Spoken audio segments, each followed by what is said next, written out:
On this episode of Delivering Marketing Joy, we talk with Danny Rosin from Brand Fuel about experiential marketing and how to take it to the next level.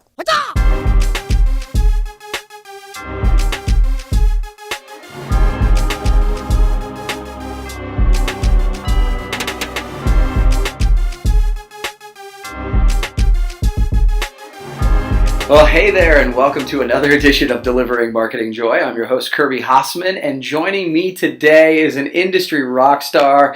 You're going to know it by all the titles, right? It's Danny Rosin. He's the co-president of Brand Fuel. He's the co-founder of Band Together. He's on the PPAI board. He's on the AMA board, and he's a promo kitchen chef. But other than that, he's doing nothing. So, Danny, thanks so much for taking the time. Hey, thanks for having me, Kirby. Appreciate you doing the repeat guest thing here. Always appreciate our conversations. So I recently heard a talk you gave at SKU Camp where you kind of talked about brands looking to be more about creating experiences, more about than just promotion, if that makes sense. Yeah. Can you talk a little bit about that for a second, and why does something like that matter? Sure. So I think companies in commoditized industries such as the promotional products industry, where everybody has access to pretty much everything in terms of the supply chain, pricing models, and all that, I think they're starting to realize that they just can't offer this like large catalogs of products, great customer service, this empty promise for best pricing probably deserves 3 of these. I mean, those things are the cost of entry now. Yeah. And in other words, I think you need to have those things just to open your doors. The smartest companies have embraced the fact that unless they differentiate, their fate lies with these online powerhouses that, they have all the resources to win customers. And so sitting idle and giving in to these online brokers is just not a way to run business. So, what's a company to do? Which I guess is your question, and I think the best thing to do is to share some examples we're doing at Brand Fuel, and hope that maybe inspires anyone watching us to think a little bit differently. So we're putting a lot of effort into creating experiences around the delivery of promotional products. And so what does this look like? It starts with our swag lottery machine, which I know you know about. Where random promotional products come out of something that looks like this phone booth, and in exchange for like some arms come out of it, in exchange for data such as like an email address or permission to follow up with a prospect. So there's this sort of give and take thing. And by the way, I have to mention this. I know people are torn on the whole swag acronym, stuff we all get, but we came up with something that's on the side of this box. That's a new acronym for swag, and it's surprising, wondrous, audacious giveaways. What do you think about that? Oh, I love that so much. A little bit better. Yeah. So it starts with the swag lottery machine. Then we created this thing called the Test of Bravery wall, which is where people they put their hands inside this hole, and we have fun at their expense. And these trusting hands of our customers. We're adding like temporary tattoos and slap bracelets and other branded merchandise. But of course, they get promo for trusting us with their hand and ultimately their brand, which is really what the meaning is behind the wall of bravery. It appears to be a gimmick, but it's all about trusting the brand. And of course, promo is connected to that. We're bringing our clients along for community service projects. We were doing things just as a staff for a while, and now we're inviting our clients to come along, and so to do things in the community together, and then that obviously builds some great rapport with our customers around the experience, and we give them branded gear for coming out and participating. And on that note, this year we celebrate our 20th anniversary. I'll let you in on a little sort of a secret that we're working on in terms of how to celebrate that. We have this concept where, those glass booths where you get inside, there's like money floating around. Yeah. So we're thinking about like putting dollar bills inside there, like blowing around and putting, prospects and clients inside, and we're going to call it the give back machine. And inside these dollar bills are floating around as well as like certificates for branded merchandise that you might get when you come out. But we're asking participants who grab this cash in a certain amount of time to use that money to sprinkle some kindness in the world through activities that you could imagine, like, you know, paying for a homeless person's meal or someone behind you in Starbucks, a stranger, just sort of doing some good things. And then they share these experiences online through a hashtag, and then the community will upvote the best kindness activities. Of course, we'll get bigger branded recognized gifts for that. But it's our way of giving back to the community that supported us for the past 2 decades. And I think it's a really good thing to be aligned with those sorts of things in our industry. And all of it, all that stuff, the experiences, you mentioned SKU Camp, that keynote that I gave where we both attended, such a great conference. I mean, Common SKU, I said this when I started, they provide the only conference I know of where you can wear a bathing suit to give a keynote, right? But I think the challenge, and our clients' challenge, is to create these experiences to get people away from these monitors and devices and all these things are like tied into. So, and get them to become a part of something exciting, enjoyable, meaningful, informative, and things that are around our brand, and to spark and sustain some sort of connection with your brand.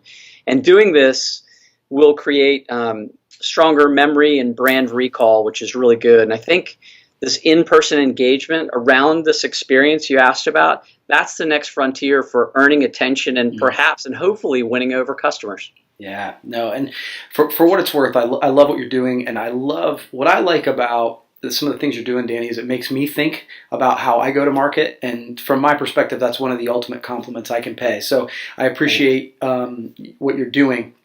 And speaking of experience, one of the things I know about you is you're a super huge, passionate music fan. And it's a part of your company culture. It's a part of your nonprofit, the Band Together. Why? Why does music matter so much to you? Yeah, a couple things come to mind. The other day, a client was in our North Carolina showroom, and the music was cranking and in the loudspeakers for everybody here. And she commented that she was pretty sure that the Beastie Boys were not playing in any other corporate environment anywhere, right? So I just high-fived her. It made me smile. Maybe Vanilla Ice, but not the Beastie Boys. Yeah, never. So, I can't read a single note of music, but I sure can feel it. And the other story maybe I have is my daughter and I were battling for control of Alexa the other day, and so we're like, let's figure this out. Let's figure out a way where you can play your music and I can play mine, and then let's sort of turn each other on to new music. And so we were alternating songs, and it was her turn, and we were listening to like Baby Got Back, and I was trying to dance for her, and that was just a big mistake. She was making fun of me, but you know how dads do. Yeah. And then it was my turn, and she saw as I played the song that I was tearing up to the song that I played for her when she was a little girl.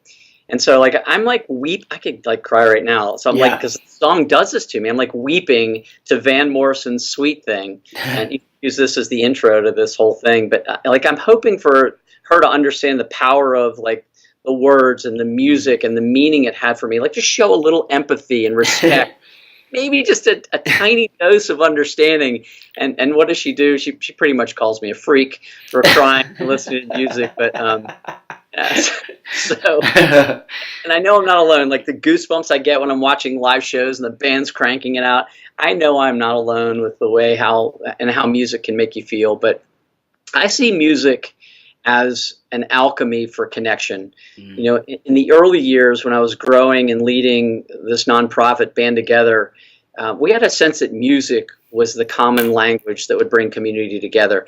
And it still serves as the marketing vehicle to help more people. It's what brings people together. And it's now to the tune of over $1 million per organization that Band Together supports every year, which is really cool. So, music becomes the key ingredient of a lot of things. As a matter of fact, in my life, and one thing that's really important is it's what brought Robert Fivesh, my longtime business partner and friend, together.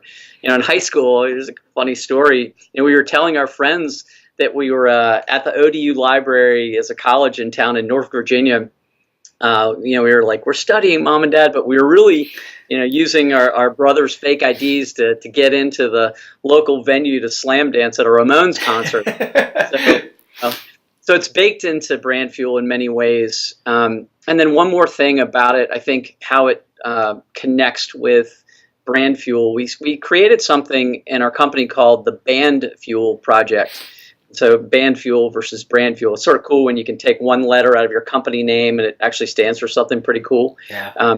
So this project that we did was created initially as a reaction to what happened at that concert in Vegas, where you and I both were recently, where I think it was 58 people were like senselessly killed at a time that should have been a joyful experience. Right. And so some people are afraid to go to live shows now, and that just pisses me off. Yeah.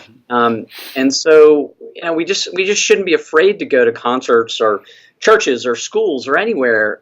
So our company decided to take a stand in our own little way. And I think if you search Band Fuel Project, we haven't released it formally yet, but you'll see the videos and the stories about why music is so important to us. Mm-hmm. And in the videos, we're all wearing our favorite promotional product, which is the T-shirt of the band we love most. Yeah. In fact, I broke this out today because I'm feeling it. Let's see if I can get in here a little bit. Here it is, man. This is the shirt I wore in the video, the Ramon shirt. I've had this since high school. It still fits me. My wife says it doesn't, but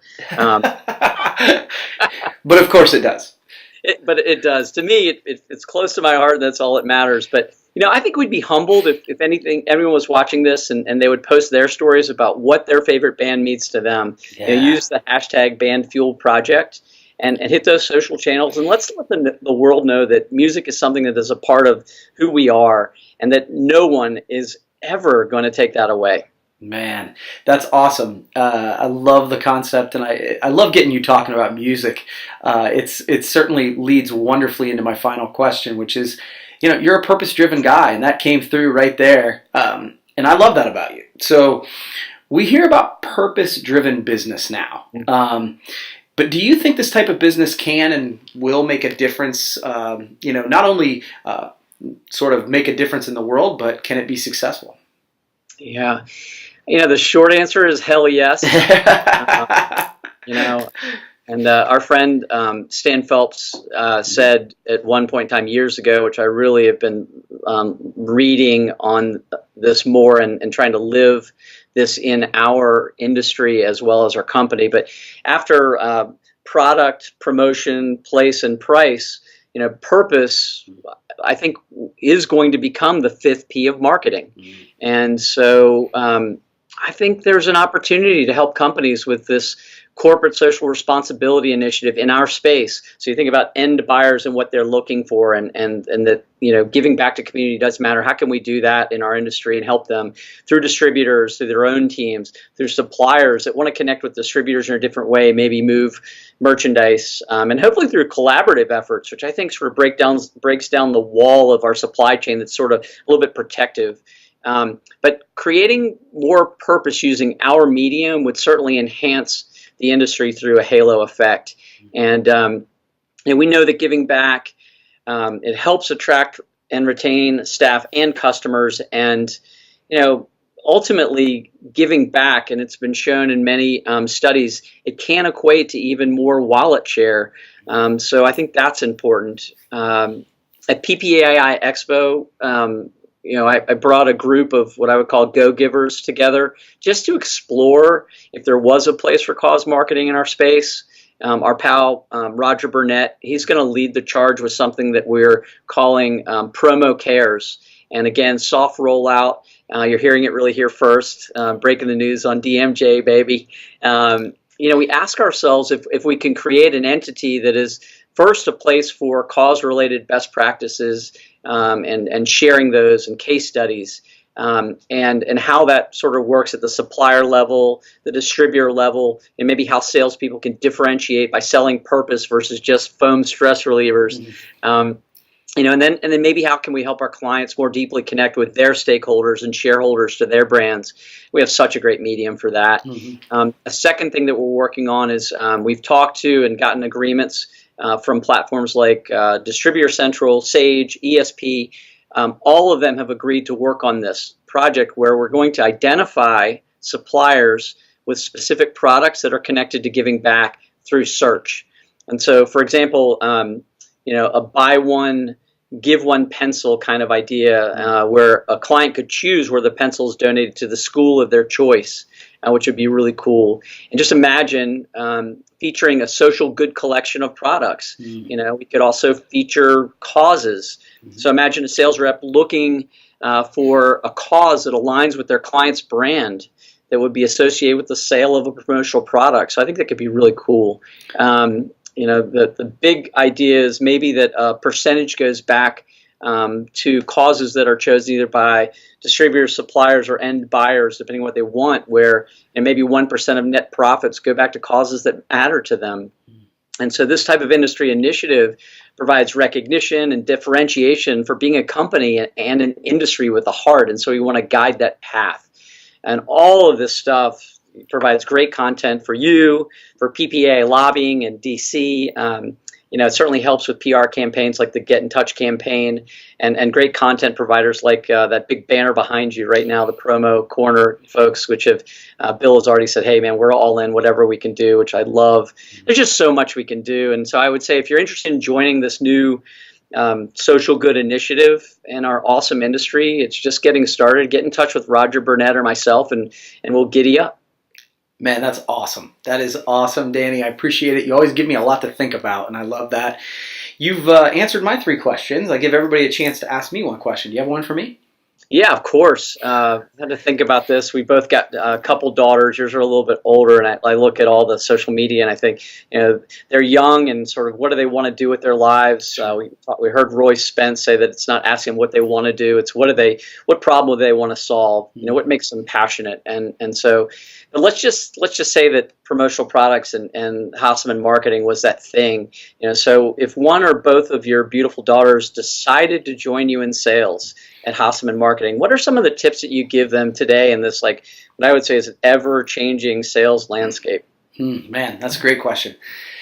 Okay, so I would say the first thing I would say is, the next generation, they are native within social media, so you don't have to train them to use social media. But what I would say, it's actually similar advice to the generation before them. It's that make sure that you're using all the tools in your toolbox and not just leaning on one. I feel like my oldest daughter and I are working on the brewery together a little bit, and then my youngest daughter has launched a line, and they rely very heavily on social media, which is awesome. I'm a big believer. But you still need to, email still needs to be a part of it. Face-to-face still needs to be a part of it. And so I would say use all the tools in your toolbox. Number 2, you sort of talked about it. Business is still about relationships. And so make sure that you are working to not only build that relationship online, but take it 3-dimensionally, right? And then, the final thing I'd say is I actually said this to my youngest daughter just a couple days ago, is that doing the right thing is always good marketing. If you continue to do the right thing, it doesn't matter if it shows up in the bottom line in the short term. Business is a long game. And so if you do the right thing, it will always be the right thing. So that's great advice. Yeah, really great advice. I'm going to use that for my daughter. Okay, great answer, man. Thanks, buddy. Well, hey, thank you so much for taking the time. We'll have to do it again. And this will wrap up this Delivering Marketing Joy. We'll see you next time.